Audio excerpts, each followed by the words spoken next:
సంవత్సరం చూద్దాం, మరొక సంవత్సరం చూద్దామని చెప్పి నిమిషాలు, గడియలు, వారాలు, నెలలు, సంవత్సరాలు గతించిపోతున్న మార్పులేని జనాంగముగా, కట్టల మళ్ళీ అయ్యండి, మార్పులేని జనాంగముగా ఉంటే దానికి ప్రయోజనం ఉండదు.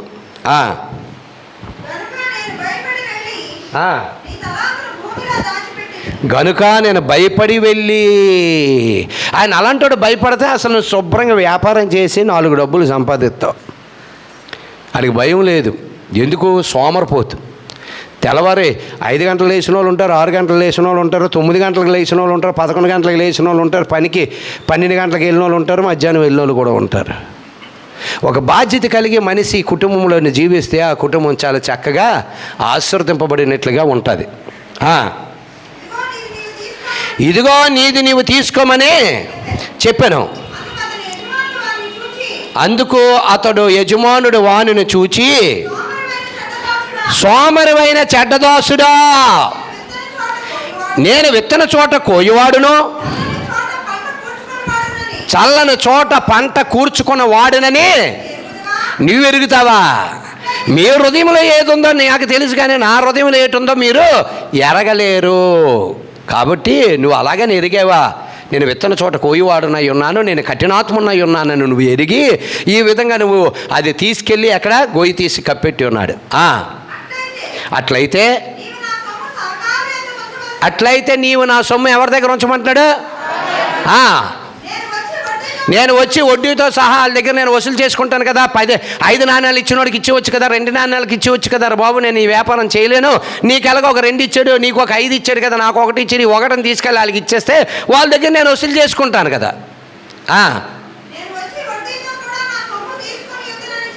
నేను వచ్చి వడ్డీతో సహా నా సొమ్ము తీసుకుందునని చెప్పి ఆ తలాంతును వారి యొద్ద నుండి తీసివేసి 10 తలాంతుల గలవారి దగ్గరికి వెళ్ళి అది ఇమ్మని కలిగిన ప్రతివానికి ఇవ్వబడును. అతనికి ఎలా కలుగుతుందట? సమృద్ధి కలుగును. దేవునికి మహిమ కలుగును గాక. ఇప్పుడు నీకు పాటలు రాసే తలంత ఉందనుకో, ఒకప్పుడు పాటలు పాడే తలంత కింద మార్చేస్తాడు. నీకు మ్యూజిక్ ఓగించే తలంత ఉందనుకో, ఇంకా అద్భుతంగా పెద్ద పెద్ద సభల్లో వాడుకునే తలంతనిస్తాడు. నువ్వు ఎక్కడైనా వాక్యం చెప్పాలని ఆశ నీలో పుట్టిందనుకో, వాక్యం చెప్పగలిగిన తలంత నీకు ఇస్తాడు.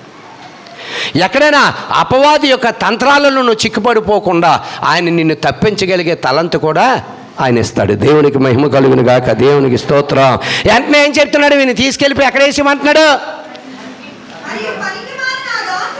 మరియు పనికి మాలిన దాసుని వెలుపటి చీకటిలోనికి తోసివేయుడి. అక్కడ ఏముంటుందట? ఏడుపును పండ్లు కొరుకుటను ఉండును. దేవునికి మహిమ కలుగును గాక. దేవునికి స్తోత్రం. మీ అందరికీ తెలిసిన ఒక ఉపమానం చెప్తూ ఉన్నాను. ఒక భార్యాభర్తలు ఉన్నారు. భార్యాభర్తలు ఉండి పాపం అర్ధరాత్రి వేళ వాళ్ళకి ఎందుకో తెలివి వచ్చి చూస్తే వాళ్ళ కిటికీ తెరిచి చూశారు.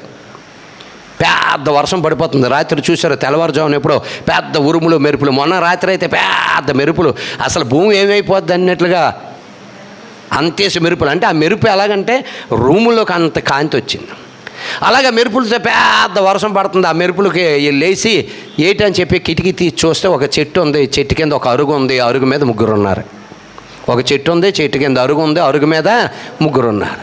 అయ్యో పాపం వాళ్ళు వర్షంలో తడుచుకొని ఉన్నారు, తడిసిపోతూ ఉన్నారు, వర్షంలో ఆకలితో ఉన్నారేమో. ఒకవేళ వాళ్ళకి ఏమైనా ఆహారం పెడదామని ఉద్దేశం కలిగి భర్తతో మాట్లాడితే భార్య వెళ్ళి అయితే వాళ్ళని పిల్లని భర్త చెప్పినప్పుడు భార్య బయటికి వెళ్ళి వాళ్ళని అడుగుతూ ఉంది, అయ్యా మిమ్మల్ని చూస్తే చాలా ఆకలితో ఉన్నట్లుంది, మీరు ఎక్కడ దూర ప్రయాణం చేస్తూ వచ్చి ఇక్కడ వర్షం పడుతుంది అనే ఉద్దేశంతో చెట్టు కింద కూర్చున్నారు. అలా కాకుండా మీరు మా ఇంట్లోకి వచ్చి మేము పెట్టే ఆహారాన్ని మీరు తినండి అంటే వాళ్ళు అంటున్నారు, మేము వస్తే ముగ్గురం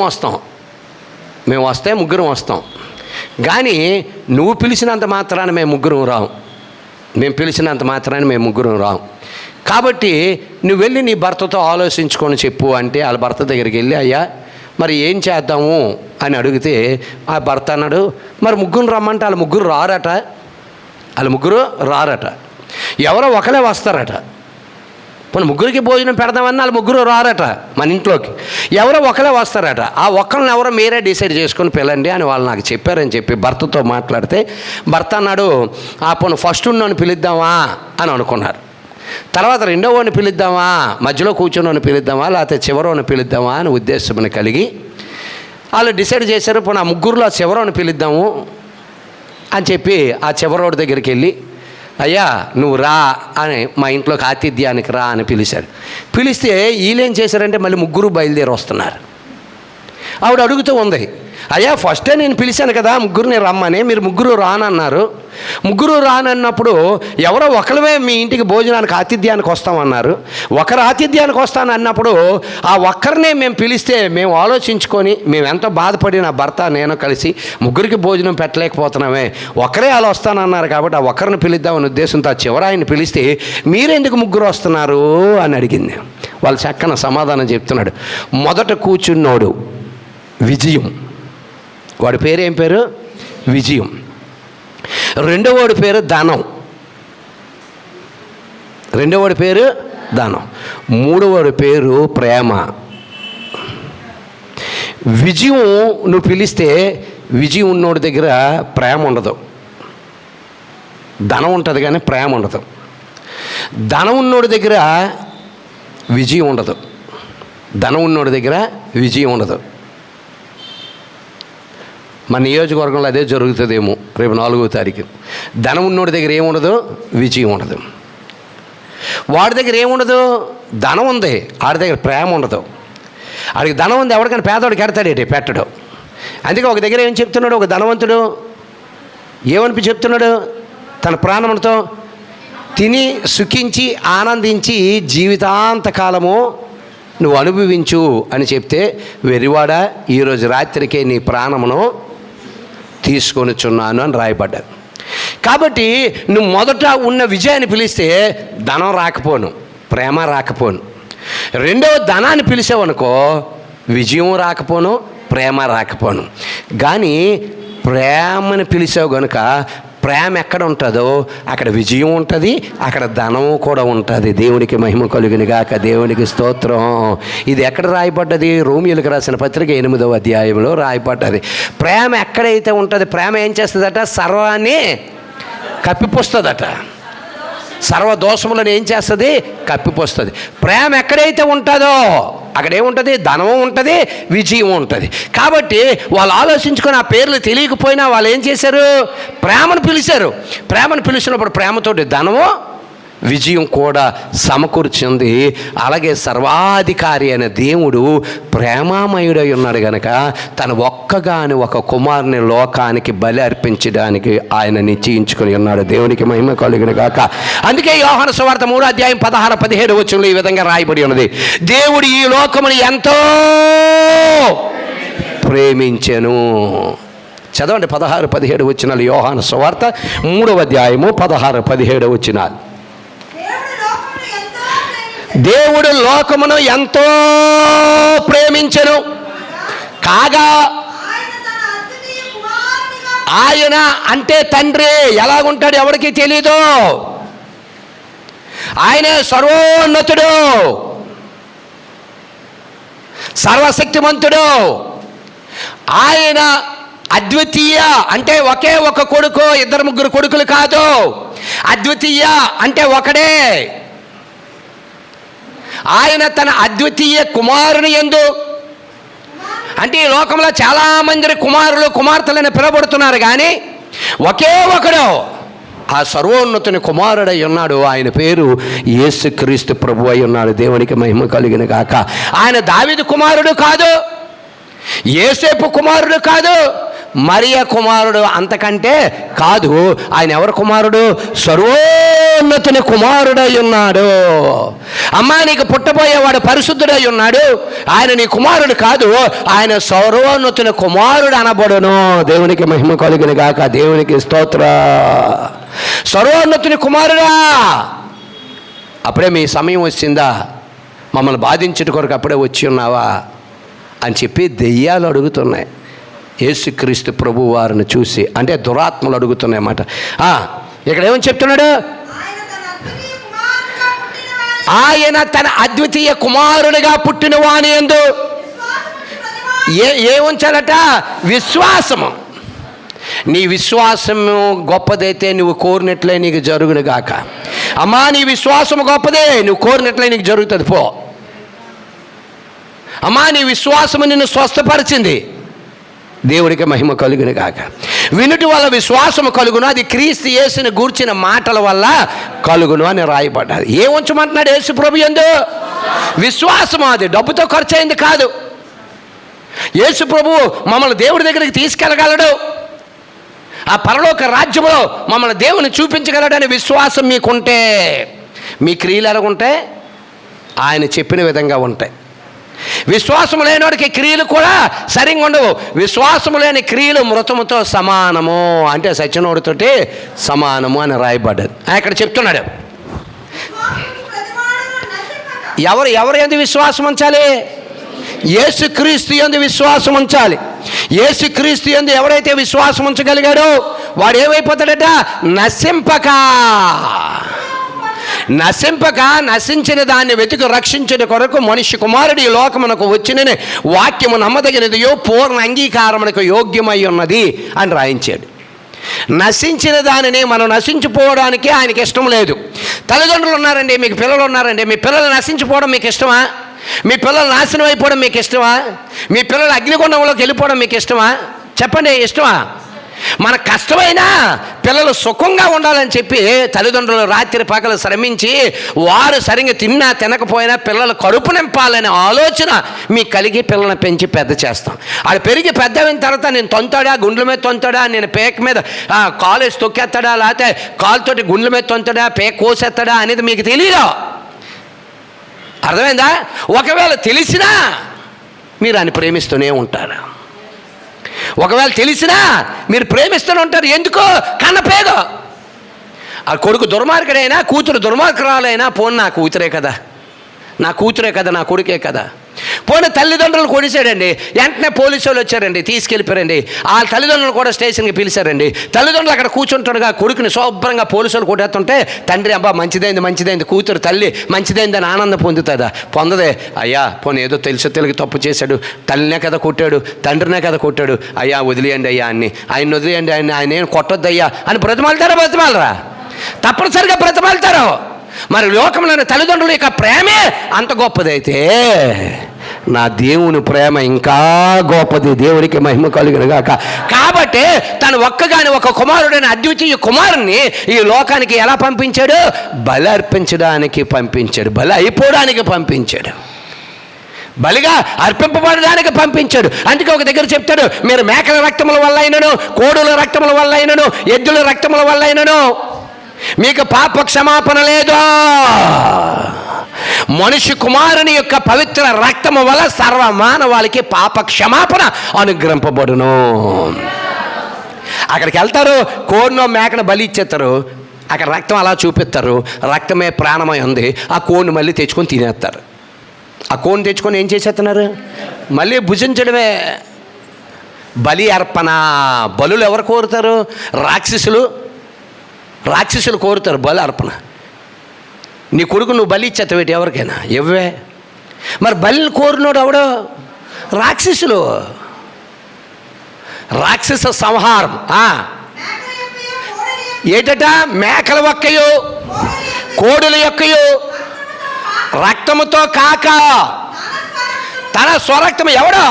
ఇక్కడ రాశారు కదా యోహాను సువార్త 3:16-17లో, దేవుడి లోకమును ఎంతో ప్రేమించెను, తన అద్వితీయ కుమారుని యందు పుట్టిన వాని యందు విశ్వాసముంచువాడు నశింపక.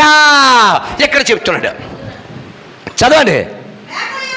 మేకల యొక్కయో కోడిల యొక్కయో రక్తముతో కాక తన స్వరక్తముతో ఒక్కసారే పరిశుద్ధ స్థలములో ప్రవేశించును. దేవునికి మహిమ కలుగును గాక. దేవునికి స్తోత్ర. మేకల రక్తము మీకు పాపం నుండి విడిపించలేవు, ఎద్దుల రక్తము మీకు పాపం నుండి విడిపించలేవు, కోడిల రక్తం కూడా మీకు పాపము నుండి విడిపించలేవు. 2024 సంవత్సరాల క్రిందట బెత్లెహేములో జన్మించిన యేసు రక్తము వలన మీకు పాప క్షమాపణ.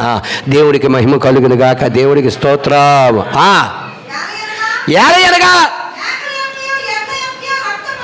మేకల యొక్కయో ఎడ్ల యొక్కయో రక్తమును ఎలాగా మైలుపడ్డం అంటే పాపముతో నింపబడిన వారి మీద ఆవు దూడ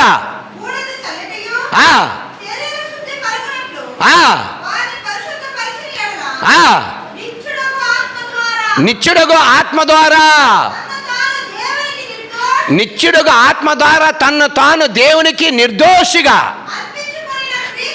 అర్పించుకొనిన క్రీస్తు యొక్క ఎవరికి అర్పించాడు? దేవునికి అర్పించాడు. అర్పించిన క్రీస్తు యొక్క రక్తము నిర్జీవ క్రియలను విడిచి, పాపపు నిర్జీవ క్రియలను విడిచి జీవము గల దేవుణ్ణి సేవించుటకు మీ మనస్సాక్షిని ఎంతో ఎక్కువగా ఏం చేసిందట? శుద్ధి చేయను. దేవునికి మహిమ కలుగును గాక, దేవునికి స్తోత్రం. దేన్ని మనస్సాక్షినే. మనస్సాక్షి అనేది ఒకటి ఏడుస్తుంది కదా, మనస్సాక్షి అనేది ఏడుస్తుంది కదా. అదే ప్రతి మనిషికి ప్రశ్న. నువ్వు మంచి చేసినా అదే నిన్ను ప్రశ్నిస్తుంది, నువ్వు చెడు చేసినా అదే నిన్ను ప్రశ్నిస్తుంది. మనస్సాక్షి అనేది ఒకటి ఉంది కదా మనుషులకి. ఆ మనస్సాక్షి లేని మనుషులు మూర్ఖుల్లాగా ప్రవర్తన చేస్తూ ఉన్నారు. అందుకే హృదయశుద్ధి గలవారు ధన్యులు, వారు దేవుణ్ణి చూచెదరు. మంచి మనసున్న మనిషిరా అని ఎలా కనగలుగుతున్నారు? మంచి మనసున్న మనిషిరా.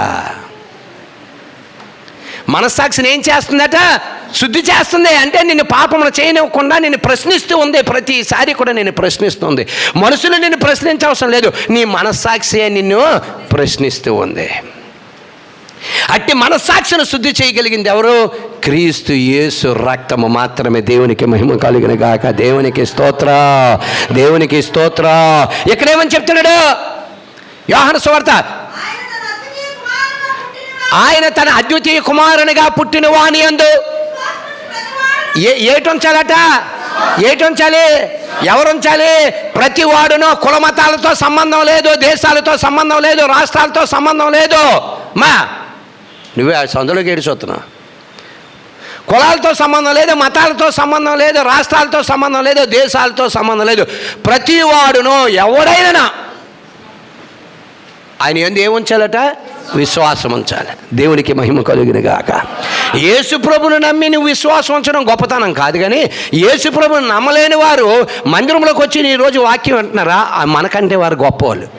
దేవుడికి మహిమ కలుగును గాక, దేవునికి స్తోత్రం. ఎందుకు వాళ్ళకి విశ్వాసం ఉంది? నువ్వు దేవుని నమ్మేవు కాబట్టి యేసు ప్రభు యందు నువ్వు బాప్తిసం పొందావు కాబట్టి మందిరంకి వస్తున్నావు, అది గొప్ప కాదు. వారు పొందకపోయినా ఆయన యందు విశ్వాసం ఉంది కాబట్టి ఈరోజు కొంతమంది మందిరంలో కూర్చోగలిగారు. దేవుడికి మహిమ కలిగిన గాక. విశ్వాసం ఉంచే ప్రతివాడును నశింపక, అంటే నిత్య నరకానికి పోకుండా నిత్య జీవము పొందినట్లు. దేవుడికి మహిమ కలుగును గాక, దేవునికి స్తోత్రం. యేసు ప్రభు వల్ల ప్రజలకి లాభమే కానీ నష్టం లేదండి. ఒక విషయం గ్రహించండి, యేసు ప్రభు నమ్మి నాశనం అయిపోయిన కుటుంబం భూమి మీద ఒకటే కనపడదు. వాళ్ళ స్వార్థంతోనే ఆయన దగ్గరకు వస్తే నాశనం అయిపోతారేమో తప్ప, ఈ గ్రంథమును పట్టినోడు కానీ ఈ గ్రంథము వాక్యాలు హృదయంలో ఉంచుకున్నాడు నాశనం అయిపోయిన మాట మనం ఎక్కడ ఆలకించము, ఆలకించలేము కూడా. అదే కదా ఇక్కడ రాయబడి ఉంది, ఆలకించము, ఆలకించలేము కూడా. చూడండి ఇక్కడ రాయబడిన మాట ఏంటి రాశారు ఇక్కడ?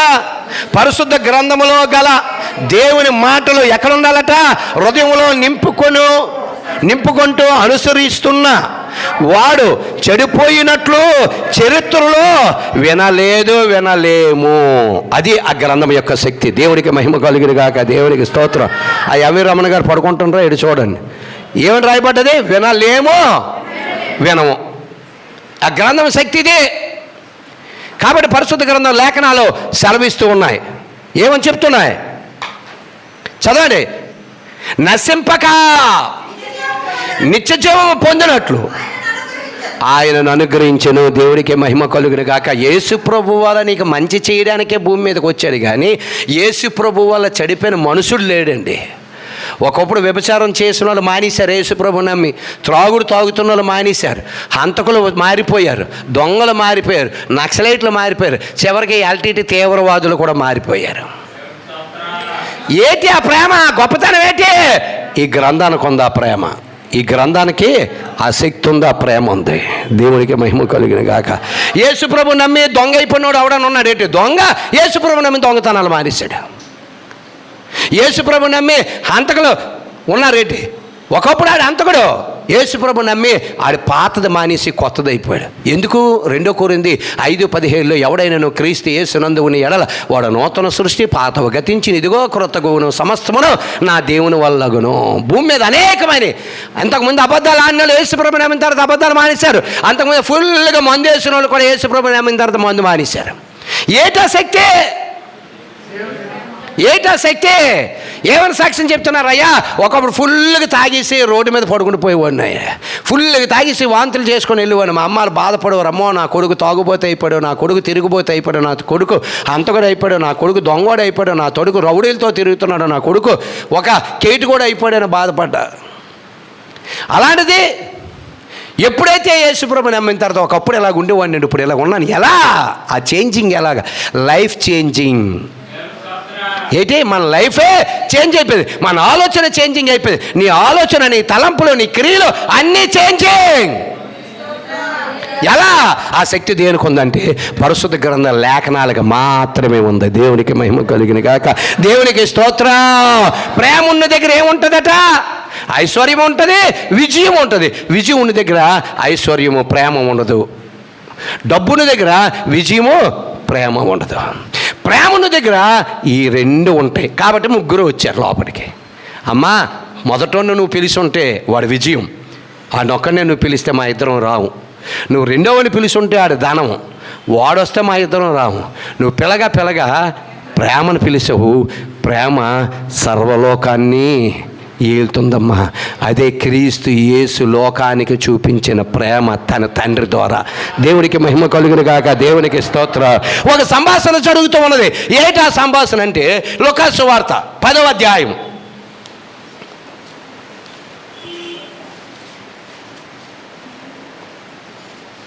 25వ వచనం. ఎవరైనా చక్కగా చదవండి, తక్కినాడు గ్రంథమును తీసి చూడండి.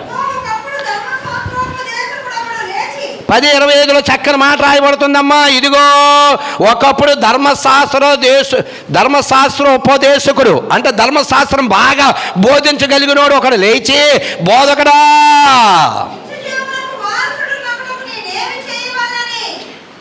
ఏమని పిలుస్తున్నాడు? ఏమని పిలుస్తున్నాడు? ఏమని పిలుస్తున్నాడు? గట్టిగా చెప్పండి. ఏమని పిలుస్తున్నాడు? బోధకుడా. దేని కావాలంటే ఇందాక మనం యోహాను సువార్త 3:16-17 చదివే ఏమని? దేవుడి లోకమును ఎంతో ప్రేమించిన తన అద్వితీయ కుమారుని యందు విశ్వాసముంచువాడు నిత్య జీవము గలవాడు. విశ్వాసముంచువాడు నిత్య జీవము గలవాడు, మరణంలో నుండి జీవంలోనికి దాటి ఉన్నాడని నిత్యముగా నేను మీతో చెప్పుచున్నాను. ఈయనొచ్చి ఏమని అడుగుతున్నాడు? ఈడెవడా? ధర్మశాస్త్రం బాగా తెలుస్తున్నాడు, తెలియలేనోడు అడిగాడు అనుకో, లేకపోతే మన ఎక్కో లేకపోతే వాళ్ళ ఆవిడో తెలియలేని వాళ్ళు అడిగారు అనుకో, అర్థం ఉంది. ఇది ఎవడట? చదవండి, అక్కడ ఎవడని రాసి ఉందో. బోధకుడా నిత్య జీవమునకు వారసుడగునట్లు. ఏమని అడుగుతున్నాడు? నిత్య జీవమునకు వారసుడగునట్లు నేనేమి చేయవలనని ఆయనను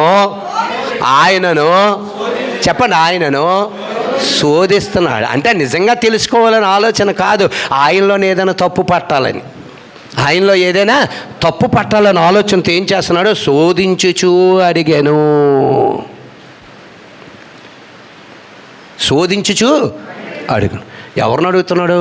సర్వోన్నతుని కుమారుడే, ధర్మశాస్త్రమే ఆయనను గురించి సాక్ష్యం ఇస్తున్న వాడిని ధర్మశాస్త్రోపదేశకుడు అడుగుతున్న ప్రశ్న ఏమని? నిత్య జీవమునకు వారసుడొగుటకు నేనేమి చేయవలనని ఆయనను శోధించుచూ అడిగాను. అందుకు ఆయన ధర్మశాస్త్రం ఏంటి? ధర్మశాస్త్రం అందేమి రాయబడి ఉన్నది? ప్రశ్న వేస్తున్నాడు. అసలు ధర్మశాస్త్రం ఏంది? ఏం రాయబడి ఉన్నది? నీవేమి చదువుచున్నావని అతను అడుగా. ఎందుకు? ఆయన ధర్మశాస్త్రోపదేశకుడు. ఆయన ధర్మశాస్త్రోపదేశకుడు కనుక ఆ ధర్మశాస్త్రోపదేశకుడు యేసుప్రభుని అడిగితే యేసుప్రభు చెక్కిన మాట చెప్తున్నాడు. అసలు ధర్మశాస్త్రంలో ఏం రాయబడి ఉన్నది? అసలు నువ్వేం చదువుతున్నావు అని అతను అడగాగా అతను చెప్తున్నాడు చక్క సమాధానం. ఎవరు చెప్తున్నారు ఈ సమాధానం? యేసు ప్రభుతో ధర్మశాస్త్రోపదేశకుడు చెప్తున్నాడు. ఏమని చెప్తున్నాడు? అతడు నీ దేవుడైన ప్రభువును నీ పూర్ణ హృదయమునతోనూ నీ పూర్ణ మనస్సుతోనూ, నీ మనస్సు నూతనం అవ్వాలి. మనస్సాక్షి నేను గద్దిస్తుంది. నీ మనసు ఏమవ్వాలి? నూతన పరచబడాలి. ఏమని అంటున్నాడు? నీ దేవుడైన ప్రభువును నీ పూర్ణ హృదయమునతోనూ నీ పూర్ణ మనసుతోనూ నీ పూర్ణ శక్తితోనూ నీ పూర్ణ వివేకమునతోనూ ప్రేమింపవలననియో. ఏటట? ప్రేమ. ప్రేమ ఏం చేస్తుంది? సమస్త దోషములను కప్పిపుచ్చుతుంది. ప్రేమ మనల్ని విడిచిపోలేనిది, సమస్త దోషములను కప్పినది. ఆ ప్రేమ ఉన్నవాడు ఎన్ని సంవత్సరాలైనా పరిపాలనలో ఉంటాడు. ప్రేమ లేనివాడు ఏమైపోతాడంటే నాశనానికి పోతాడు. ఏంటి ఆ ప్రేమ? విజయ్ నాకు శత్రువు, అయినా నేను విజయ్ని ప్రేమించాలి. విజయ్కి నేను శత్రువుని, అయినా విజయ్ నన్ను ప్రేమించాలి. అదే కదా చెప్పాడు, నిన్ను ద్వేషించిన వాడు ఉన్నాడు. అర్థమవుతుందా? ఉన్నాడని తెలిసినప్పుడు నీ అర్పణ అర్పిస్తున్నప్పుడు ఏం చేయమన్నాడు? అర్పణ అక్కడ వదిలేసి వెళ్ళిపోయి వానితో ఏం పొందమన్నాడు? సమాధాన పొంద. అది కానీ నేర్పగలిగితే లోకం తలకిందులైపోతాయి. లోకము తలకిందులైపోతాయి. నువ్వు వాడికి ద్వేషివి, అయినా అది నీకు గుర్తొచ్చింది. వెళ్ళి ఏం చెయ్యాలి? అంటనే వాడు నీ మీద పగపెట్టలేదు, నీవే ఆడి మీద పగపెట్టున్నావు. అయినా నువ్వు దేవుణ్ణి అంగీకరించి ఉన్నావు. వెంటనే ఏం చెయ్యాలి? వెళ్ళిపోయి సమాధాన పడాలి. సమాధానాన్ని ఎలాగా? రక్తము కారినంతగా వెళ్ళి పోరాడి సమాధాన పడమన్నాడు. సమాధాన పడువారు ధన్యులు, వారు స్వతంత్రించి కొందరు. దేవుడికి మహిమ కలుగును గాక. ఆడితో నాకు సమాధానం ఏంటి? ఆవిడతో నాకు సమాధానం ఏంటి? అదే తప్పు చేసింది, దాంతో నేను ఎందుకు సమాధాన పడాలి? ఇక ఈడు తప్పు చేశాడు, నేను ఈడితో సమాధానం ఎందుకు పడాలంటే అసలు సమాధానకర్త నీలో లేడు. అసలు సమాధానకర్తే నీలో లేడు. నీలో సమాధానకర్త లేనప్పుడు నువ్వు ఎన్ని సంవత్సరాలుగా గ్రంథం పట్టుకొని తిరిగితే ఎందుకు? ఎన్ని సంవత్సరాలు నువ్వు చర్చికెళ్తే ఎందుకు నీలో ఏం లేదు?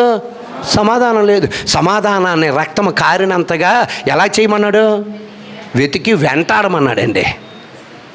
వెతికి వెంటాడితే ఆ మాటలు వాడికి ఏం చేస్తాయి? క్షమించే విధంగా చేస్తాయి. దేవుడికి మహిమ కలుగును. ఆదరణ ఎవరు? ఆయనే. ఆనందం ఎవరు? ఆయనే. మరలా చెప్తున్నాను, ప్రభునందే ఆనందించడి. మరలా చెప్తున్నాను. ఏమమ్మా లేసావు?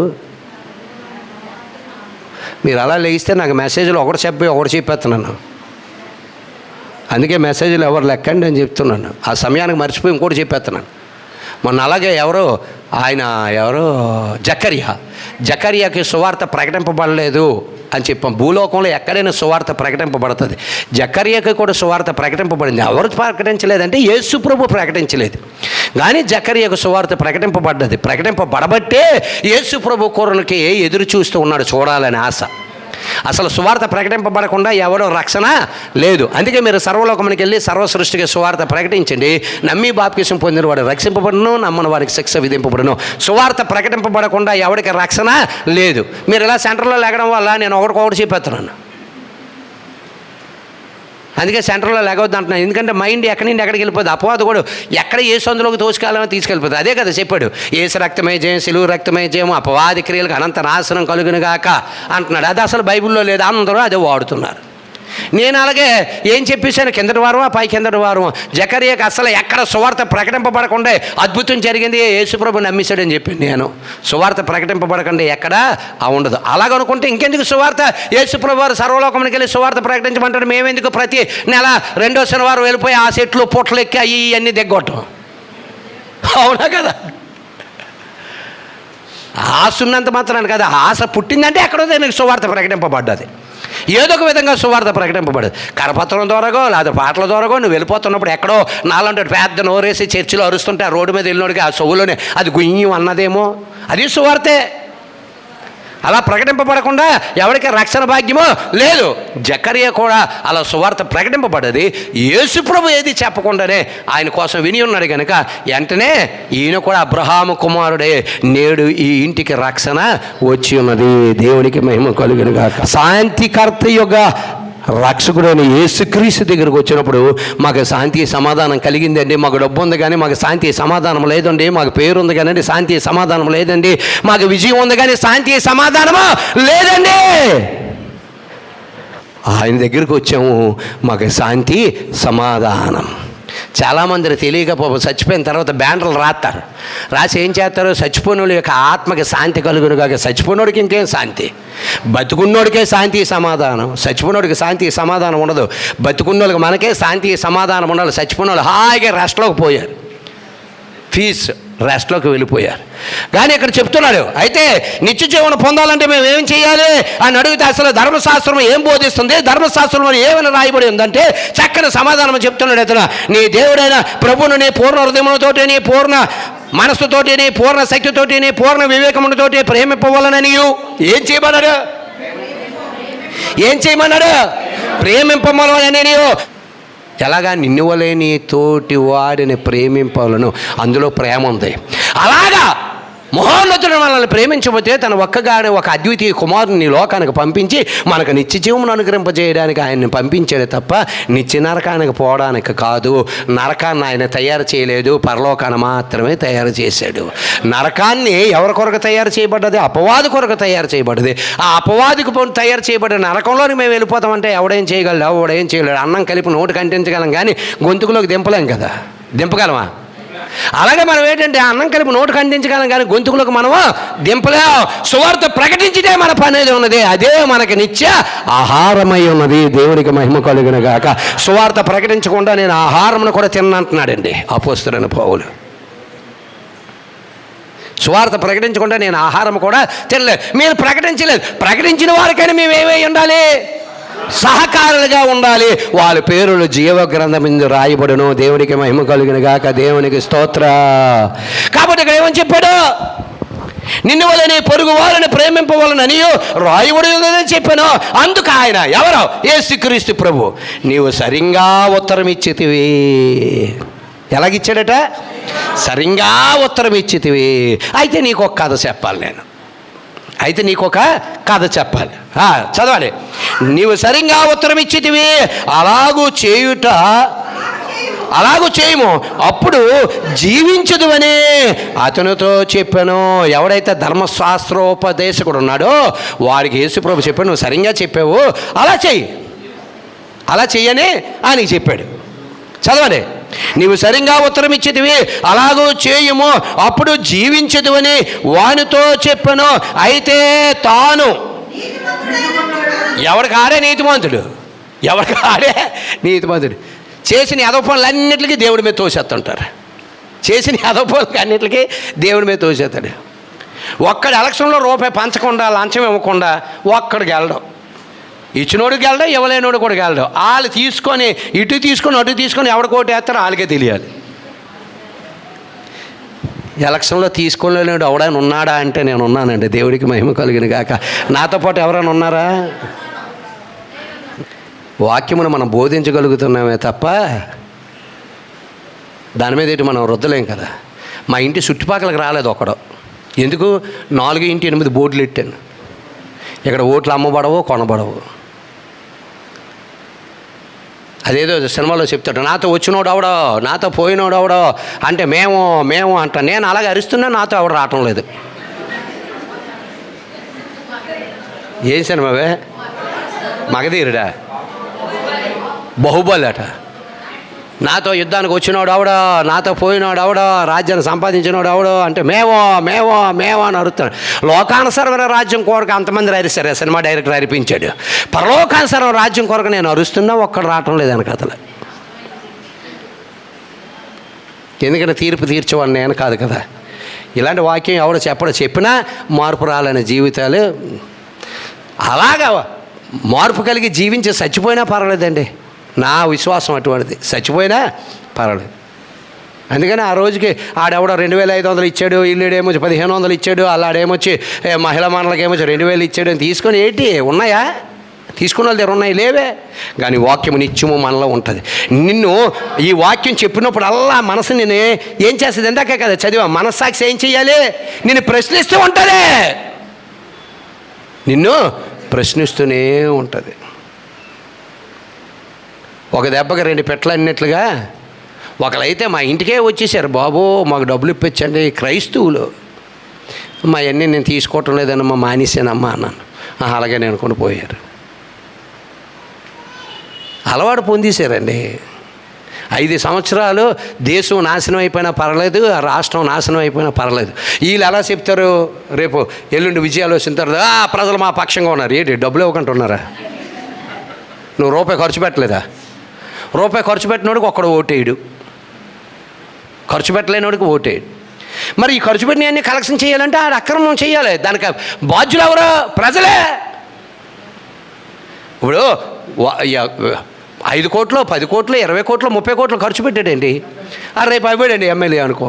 తర్వాత ఆడు మరి ఆ డబ్బులన్నీ కలెక్ట్ చేసుకోవడానికి అక్రమం చేయడా? మరి దానికి ఎవరు ప్రోత్సహించినట్లుగా? ప్రజలే. ఎంతమందిని చెప్తున్నారు, అనేక మంది ఎవరెవరు గొప్ప గొప్పలు కూడా చెప్తున్నారు, బాబు మీరు అలాగ ఉండడం వల్ల రాష్ట్రం నాశనం అయిపోద్ది, దేశం నాశనం అయిపోద్ది, ధరలు పెరిగిపోతాయి, అవి పెరిగిపోతాయి, ఈ పెరిగిపోతాయని చెప్పినా మేము మార్పు చెందము. ఆ రోజు ఇజ్రాయేల్ ప్రజలు వినడంలోని జనాంగముగా ఏ విధంగా ఉన్నారో ఈరోజు ఇండియాలోని ప్రజలు కూడా ఆ విధంగానే ఉన్నారు. నువ్వు ఎన్ని కేకలేసినా నువ్వు ఇవ్వక తప్పవో, మేము తీసుకోక తప్పదు. అర్థమైందా? నువ్వు ఇవ్వక తప్పు, తీసుకోక. మళ్ళీ వీడికి ఒక న్యాయం ఒకటి ఏడిచిందండి ఇందులోనే. ఈడి దగ్గర డబ్బులు తీసుకున్నాం, ఆడి దగ్గర డబ్బులు తీసుకున్నాం, ఒక ఓటు ఏమో ఆడికేద్దాం, ఒక ఓటు ఈడికేద్దాం. ఈ పనికి మనం తెలివితే అట్లన్నీ ఎందుకంటే ఇద్దరి దగ్గర తీసుకున్నారట. దేవుడికి మహిమ కలుగును గాక, దేవునికి స్తోత్ర. చక్కని సమాధానం చెప్తున్నాడు. అయితే నువ్వు సరిగ్గా ఉత్తరం ఇచ్చేదివి, అలాగూ చేయుమో అప్పుడు జీవించేది అని అతనితో చెప్పాను. అయితే తాను నీతిమంతుడైనట్లు కనపరచ కొనుగోరి, అంటే నేను నీతిమంతుడిగా బ్రతుకుతున్నానని కనపరచగోరి, అంటే తను తాను నేను నీతిమంతుడిగా తెలియపరచుకుంటున్నాడు అన్నమాట యేసు ప్రభు వారి దగ్గర. అతడు అవును కానీ అది అక్కడికి వచ్చింది కథ అంతాన. తను తాను నీతిమంతుడిగా కనబరుచుకుంటున్నాడు యేసుప్రభు దగ్గర. నీతిమంతుడు ఎవడో, అనీతిమంతుడు ఎవడో? ఇప్పుడు మైక్ కొట్టుకొని నేను చెప్పిస్తున్నది మాత్రాన్ని నేను నీతిమంతున్నా కాదా? మీరు మైకులో చెప్పకపోయినా, కొంతమంది చేతులు ఎత్తకపోయినా మీరు నీతిమంతులా కాదన్నది ఎవరికి తెలుసు? ఆయనకు తెలుసు. మైక్ కొట్టుకొని నేను తీసుకోలేదన్నది మాత్రాన మీకు తెలియదు, ఆయనకు తెలుస్తుంది కదా. మీరు ఒకవేళ చెయ్యెత్తలేనంత మాత్రాన్ని మీరు తీసుకున్నారో లేదో ఆయనకు తెలుసు కదా, నాకు తెలియకపోయినా. కాబట్టి అలాగ నీతిమంతుడిగా కనబరుచుకుంటే అప్పుడు అడుగుతున్నాడు. ఏమని అడుగుతున్నాడు? అవును కానీ నీతిమంతుడైనట్లు కనపరుచుకున్నాను కానీ అతడు అవును కానీ నా పొరుగువాడు ఎవడని ఎవరిని అడుగుతున్నాడు? ఎవరిని అడగకూడదు, ఆయన్ని అడుగుతున్నాడు. ఎవరినైతే అడగకూడదు ఆయన్ని అడుగుతున్నాడు. ఏమని అడుగుతున్నాడు? నా పొరుగువాడు అసలు ఎవడు? ప్రేమించమని చెప్పాడు కదా, అసలు పొరుగువాడు ఎవడు నేను ప్రేమించడానికి అని అడిగాడు. వచ్చేవారు ఇది కంటిన్యూషన్ చేసుకుందాం. దేవుడికి మహిమ కలుగును గాక, దేవునికి స్తోత్ర. సకల ఆశీర్వాదములకి కారణభూతుడా నీ ఏకైక కుమారుడు, మా ఏకైక రక్షకుడైన యేసు క్రీస్తు వారి యొక్క అత్యున్నతమైన నామంలో మీ కృతజ్ఞతాస్తుతులు చెల్లిస్తున్నాం. ప్రభా, పొరుగోడు ఎవడు అని ఎవరినైతే అడగకూడదు ఆయన్ను అడుగుతున్నాడు. ఎందుకంటే లోకానికి ప్రేమను చాటింపజేయగలిగిన వాడే ఆయన. నీ కృపా కనికరమును తోడుగొంచండి. సర్వంగ హోమముల కంటే ప్రభా పొరుగును ప్రేమించుటే గొప్ప హోమం కంటే గొప్పదన్నావు. అది నువ్వు చెప్పిన మాట స్వయంగా. నీ కృపా కనికరమును తోడుగొంచండి. మీ ఆత్మతో నింపండి, ఆత్మీయ ఆహారమును అనుగ్రహింపచేయండి. నజరేయుడని యేసుక్రీస్తు నామమున ప్రార్థన చేయుచున్నాము. జరగబోయే సంస్కార ఆరాధనలు కూడా తోడుగా ఉన్నాయి. నజరేయుడని యేసుక్రీస్తు నామమున ప్రార్థన చేయుచున్నాము తండ్రి, ఆమేన్.